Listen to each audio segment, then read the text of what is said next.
Sony, oh Sony, why?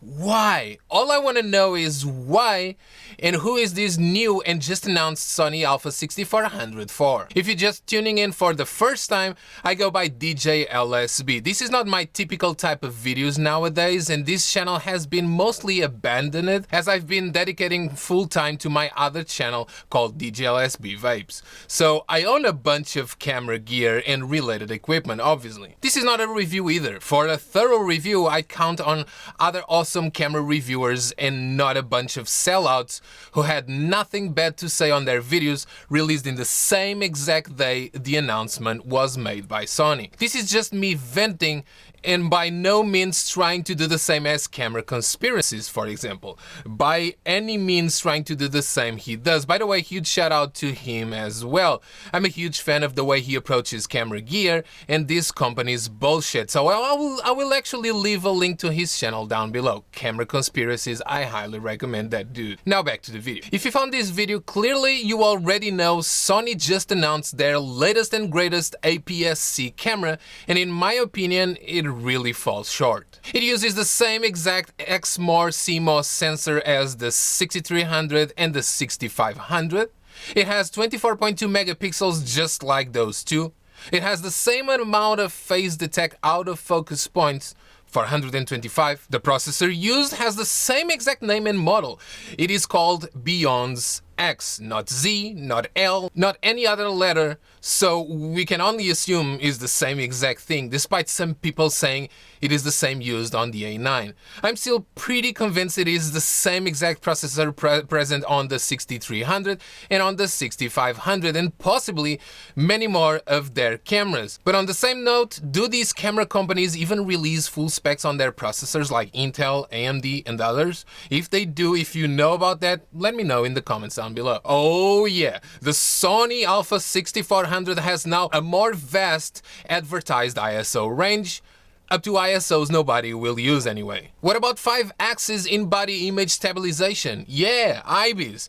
Isn't this camera being targeted to vloggers? So how does Sony target the camera to vloggers?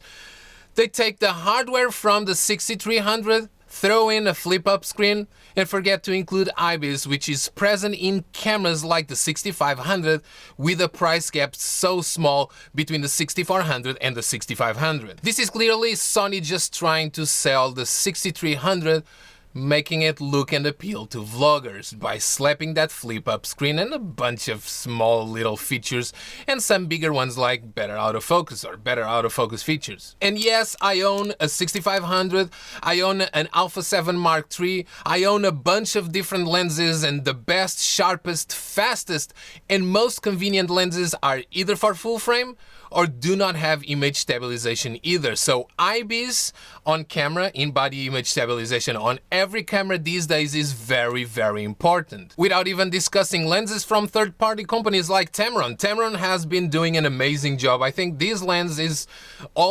constantly sold out. The Tamron 28 to 75 f2.8, this lens is just amazing. It has actually replaced a lot of my macro lenses because the minimum focal distance from the lens is actually minimal in comparison to so many of these Sony lenses these days, or the lenses we have available on the Sony lineup. So is it Sony now trying to kind of kill IBIS on some cameras to make people buy their Sony line of lenses and not go as much with the third-party lenses like Tamron and Sigma? Sigma also has a bunch of amazing lenses, but mostly prime lenses. Tamron, they did an amazing job with this 28 to 75 f2.8, but of course it doesn't have built-in image stabilization. So if I use this lens, obviously I have to rely on IBIS on my cameras. And don't get me wrong, I applaud the hell out of the flip-up screen, either flip out or flip-up screen. I do applaud that, as I've been waiting for that in Sony cameras for a while too.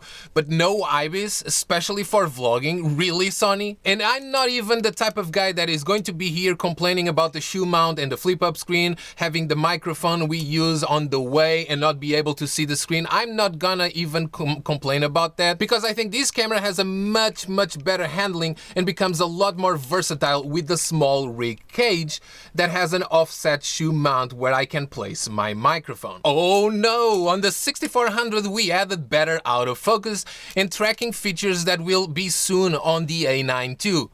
Are you freaking kidding me, Sony? What about adding those features to the 6500 with the firmware upgrade? What about that? We have firmware upgradability with these cameras. And don't you freaking use as an excuse the processing power, saying the camera couldn't handle when it's obviously not the case. The 6500 handled so much more. Even with added apps we can still install using the Play Memories app, a feature that you totally ripped off from the newer cameras. At least having built-in apps on the camera, I have an app for time-lapse on my 6500, another feature you never gave us on newer cameras. Even on the full-frame cameras, you never gave us time-lapse capability. Well, the older ones like the Sony A6400 Mark II, I think that one had the Play Memories app as well, don't quote me on that. But the newer cameras, any of the new Sony cameras have time-lapse and a bunch of other features we could just get by installing an app on the 6500 and some of the other full-frame older models. And yeah, even on the full-frame Sony A7 Mark III, which I do own,